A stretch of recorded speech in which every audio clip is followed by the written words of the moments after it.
Ladies and gentlemen, I am your host Jeffrey Lazarus, and you are watching Mining for Gems on the Gaming Vector. This is a show where we dig through the Xbox Live indie games catalog once a week in an effort to find the indie game gems on Xbox Live. On this week's episode, we're taking a look at Dark Quest.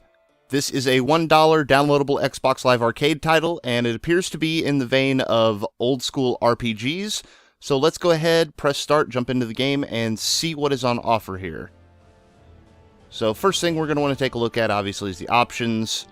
Sound on, music on, auto camera, confirm moves, and path radius.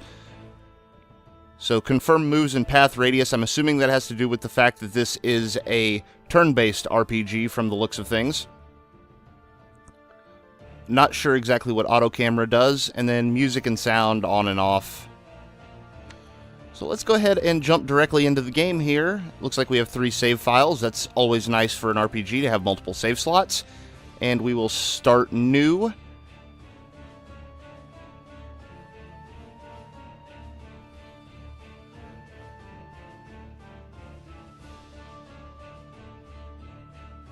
Okay, so as you can see, we've got a letter from another character, it would appear, that is basically telling us to go to this dungeon that's been built by a wizard and his minions and basically help fight them off.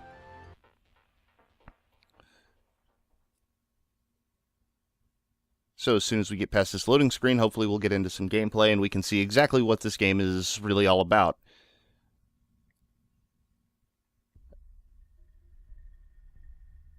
Okay, so here we've got some exposition between our hero character and the evil wizard.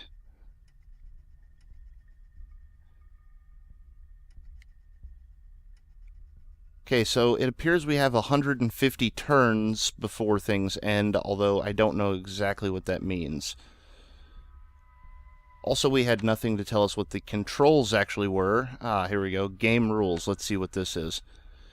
So, use the left thumbstick to move the cursor, A to interact with a tile. To use items, press X to select, A to activate. You can get information by hovering over items and holding the right trigger.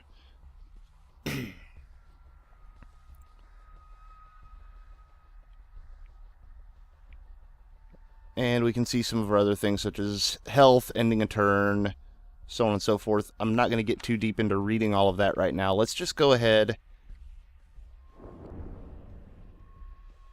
and we will start just playing the game and see what we have on offer here. So, as you can see, graphically it looks like it's probably a very simple game, but we'll see how that works out.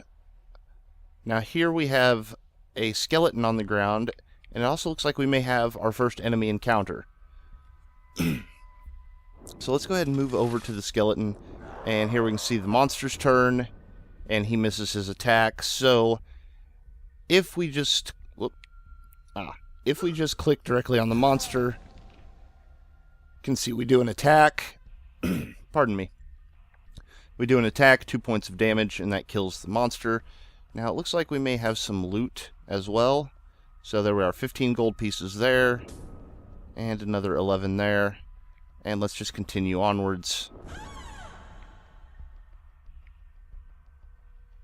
I'm assuming that's supposed to be a torch on the wall. Also, moving slowly, probably not the best option, considering it would appear we are supposed to have a limited number of turns. So let's go ahead and just bum rush this goblin creature. I'm assuming it's a goblin. It appears to be a goblin. There we can see more damage. And we have more loot to pick up. So there's some more gold.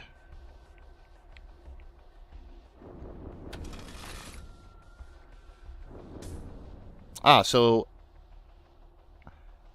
when we were looking at the radius earlier, you can see the small green dots around the squares. I'm assuming that is our movement radius, and we can't move out of that area. So if I were to try to, say, move all the way back here, yeah, that's exactly what that is. You can see these are the color red rather than the color green, which means that's not a viable move.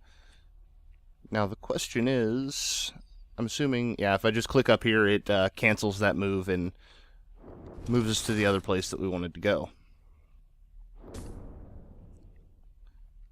So you can see our turn counter in the bottom left. I'm assuming that's our gold in the bottom right. I haven't been paying that close of attention. Also... here we go. So drinking this potion has the following effects, and as you can see, they actually have random possible effects. So you can restore 1 health point, 2 health points, or the potion can be a fake. That's an interesting mechanic. We'll see how that plays out in the long run. So as you can see, we also get that little fog of war effect as we move into areas. Like, we can't see around this corner until we actually move around the corner. Now, we could move... I'm assuming we could move... Yeah, we could move all the way up here, but do we really want to? We could run directly into an enemy and get ourselves badly injured. So there's a little bit of strategy here. Now, here's a barrel we can, I'm assuming, yep, break and get some gold out of. Whoop. Let's break the other barrel as well. Now, we have a door, but we also have another hallway here, so we may also have branching paths. I will say, from what little I have seen so far, this looks very interesting. And here we found a secret passage, so let's, you know what, let's go ahead and go through the secret passage, and that took us to another room that appears like it may be full of treasure. That's pretty fantastic. Now, I don't know if these dungeons are randomly generated. I don't know if this is a bit of a roguelike type game, or if it's just going to be the same dungeon every time that you have to try and make it through. I don't know if there's other playable characters or anything like that. Oh, we've found the wizard, it would appear.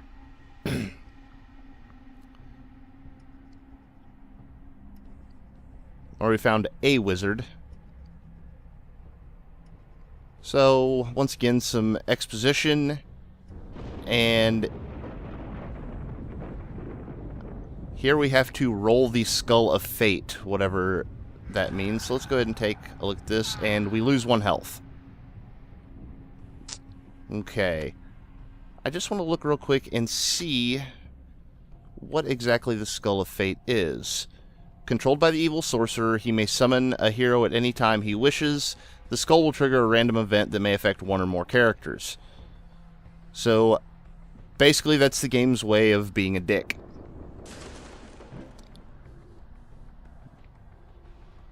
Not entirely sure what that did. Probably should have looked at the item. Now, so we actually can control both characters independently, and they both have their own sets of items, which is also interesting. So what I'm actually going to do is we'll take the wizard here, and now do I want to split them up and go check out this other doorway? I don't think that's a good idea. We'll send the barbarian in ahead, since he's the stronger of the two, as this kind of a scout, and we'll keep the wizard in the back. Oh, okay, so you have to take turns. You have to move one and then the other.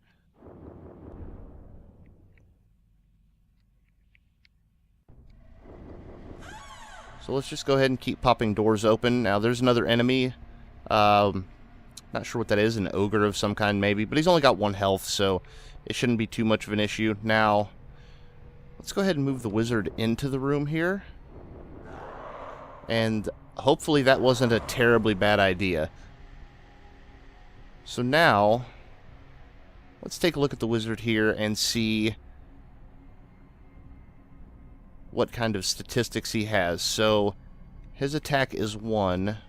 There's our barbarians is 3. And from what I was reading earlier, that means that he has 1 chance to do a point of damage, whereas he has basically 3 chances to do a point of damage.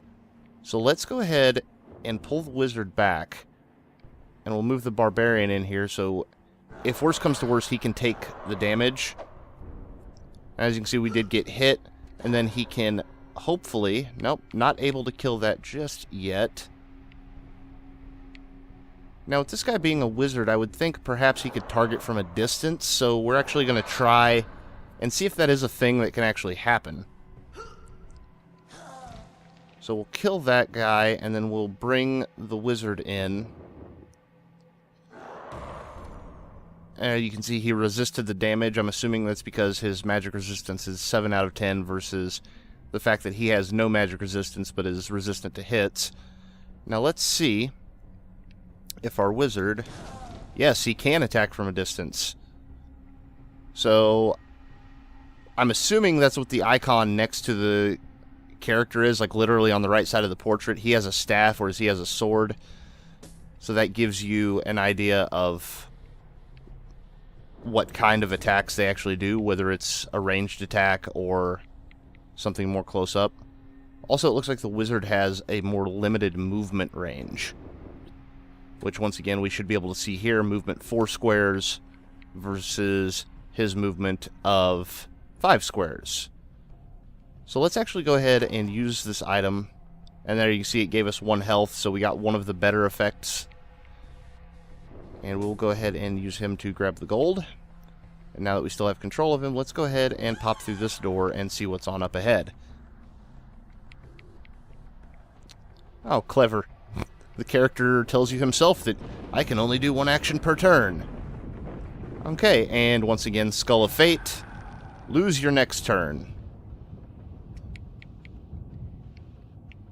So, I really wonder if this is randomly generated, because if it is, that is really, really interesting, and I really like it, because that would mean this could very much be a roguelike type of RPG. Now, what does this actually do? 500 points, pick up all 3 stars in the level, gain extra score bonus. Now, I'm not sure what the score actually does. But here we're just kind of taking a look at the gameplay here and seeing what exactly is going on with this game. And in all honesty, I'm very much enjoying it. This is pretty cool. I actually honestly really hope that this is randomly generated, because if it is, then this game becomes pretty much infinitely playable. So there we are, breaking some more barrels, and let's just continue onwards and see what else we can find. So we'll go ahead and have him kick in this door. Oh, and we have another monster.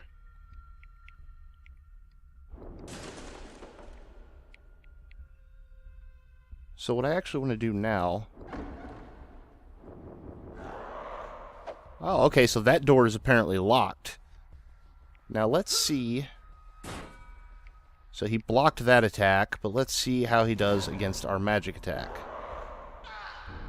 There you can see he does 1 point. Now we can't actually look at the stats on the enemies as well. So Orc, 2 physical, no magic resistance. So yeah, the mage is definitely the way to go. Can I? Yes, I can. And there we are. So that's him dealt with. Now the fact that there's a locked door interests me, because I wonder how and where we will find keys. I'm assuming it's going to take a key to unlock it. It could be some other, random item that they've come up with. Oh, that's a pretty good amount of enemies. So since we now know that we can actually look at these enemies, that is actually a goblin. 1 attack, 2 health points, movement 5 squares. So this is a really cool and interesting game, and I'm definitely enjoying it. And I'm going to guess... Let's see here. No magic resistance and 2 defense versus no magic resistance and 1 defense. Now, can the wizard actually... Yes, he can. Okay, so let's see if we can't get our barbarian out of this very tight situation he's in. Can the wizard hit him from there? Yes, he can. So I'm assuming that works on line of sight, but I don't actually know.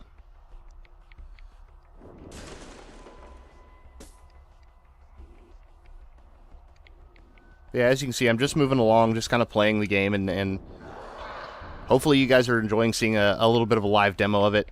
I honestly kind of want to see... Oh, so you can move and attack in the same turn as well. That's interesting. And there we have a chest of some sort, it would appear. So let's go ahead and grab up all this gold and smash up all the barrels.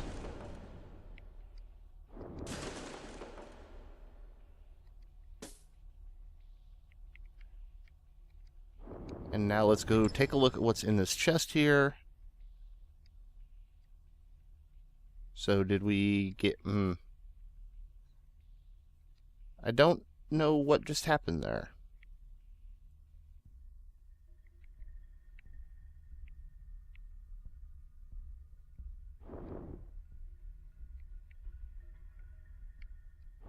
I'm going to think that perhaps maybe I need to bring the mage down here, although that doesn't make much sense because the chest is actually open. So I'm not entirely sure what just happened there, unless maybe that's the key that gave us the key to the door from earlier.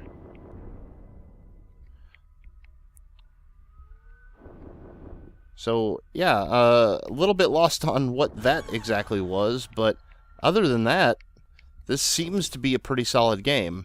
Oh, here, looks like we found probably a dwarf warrior of some sort.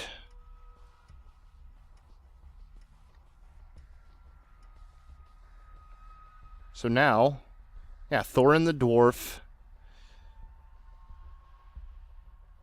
And he's got the highest movement of the bunch, which is a little interesting for a dwarf, but health 5 points.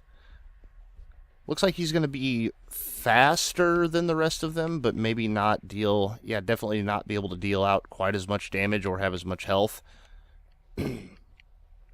Not exactly how I thought a dwarf would be set up. And it looks as though we've got a very large door right there as well. So what we'll probably end up doing is we'll kind of take a peek around inside this room here.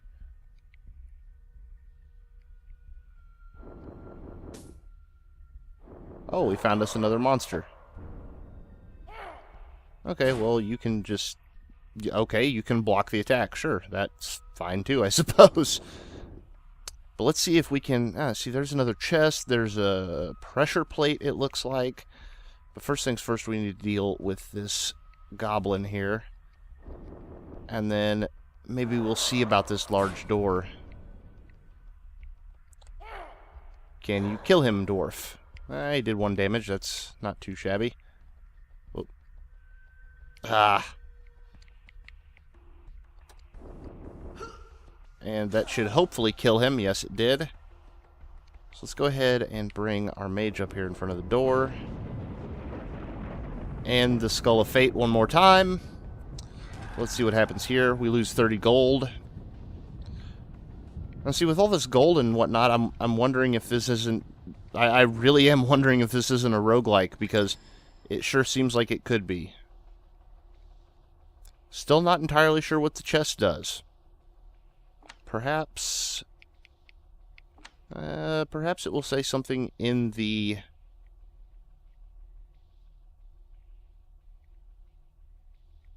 menu here, and it actually doesn't say anything about chests, so still going to be kind of lost on that for a while, I'm afraid. Oh, probably shouldn't have stepped on the pressure plate yet. That looks really bad.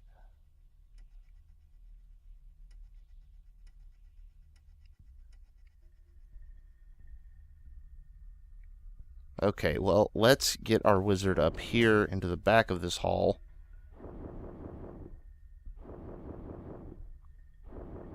And then we're going to have to bring the barbarian and the dwarf in front of him. And hopefully...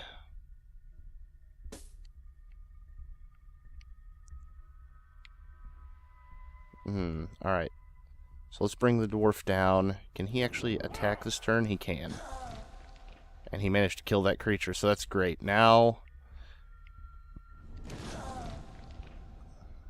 we may be able to actually work our way out of this, although our barbarian is really low on health as well, so this is looking like it could end up being very, very dangerous. Now, it's kind of nice to see that maybe we've hit our first kind of boss fight.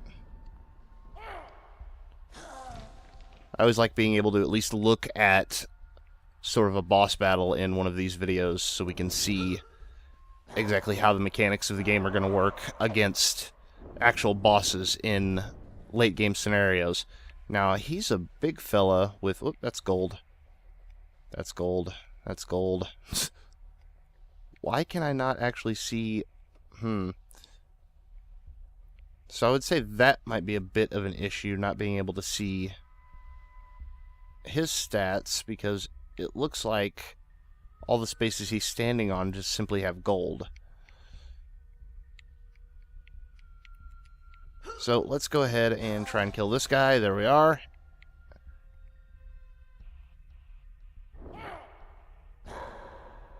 And now we can start trying to whittle down this boss monster and see if we can't take him out. And the Skull of Fate comes up in the middle of the battle, and our barbarian loses 1 health. So now he's seriously injured. Now, the thing is, unless this guy has a ranged attack, he should be safe over here. So I'm actually just going to bring him down here around the corner, so hopefully he won't be taking damage. And then see if we can't use our other 2 to maybe kill this boss and get all of this lovely gold that's back here. So you can see the dwarf keeps missing, and he's resisting our magic attacks. Whoop. And I still can't look at his stats. That's just a tad bit annoying. Now, let me look one more time here and see if there's a way to manually end my turn. Use the power of the hourglass. Whoop. Not entirely sure. Oh, okay. So apparently pressing Y will simply end our turn.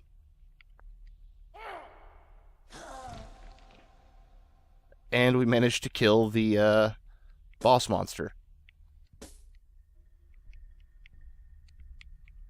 let's just go ahead and pick up all of this loot.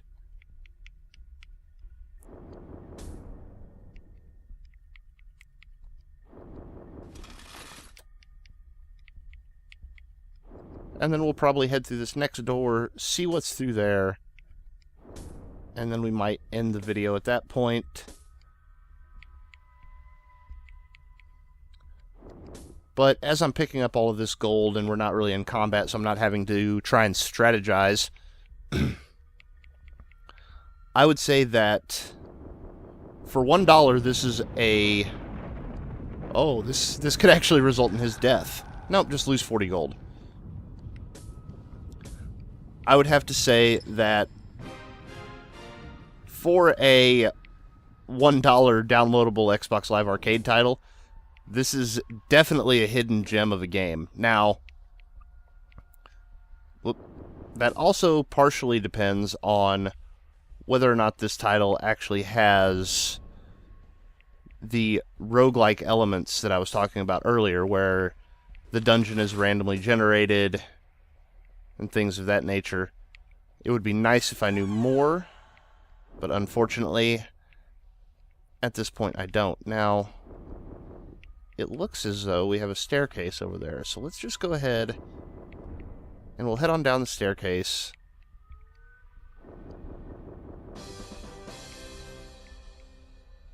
Okay, so there we've actually completed the floor. We've got 1,000 gold. It looks like we have... Oh, well, one character has made it off the floor, so I guess we haven't actually completed it, but I suppose if you had made it this far but you wanted to explore the rest of the floor, maybe you could send one character on down and then use one that is more powered up to maybe, or not necessarily more powered up, but higher on health to go and explore the rest of the floor on his own. So victory, replay, so I'm going to guess it's not randomly generated if we're allowed to replay the floor.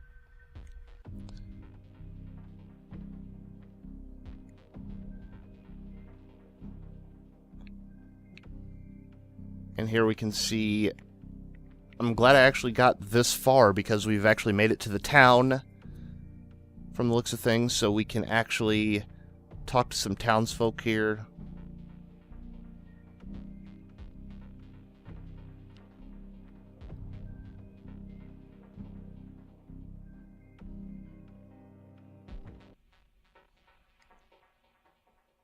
And I'm assuming that possibly later on we'll be able to go there and use our gold to maybe buy items, upgrade our characters, upgrade our health, get potions, things of that nature. But for now, we've completed the first floor, and as I was trying to say before I actually left the floor, final verdict, for a $1 downloadable title, this looks like a game that you could have a whole lot of fun with. I'm really enjoying it, and it looks like it's got some longevity. The gameplay is good. Everything kind of makes sense once you get into reading exactly how attack stats work and so on and so forth.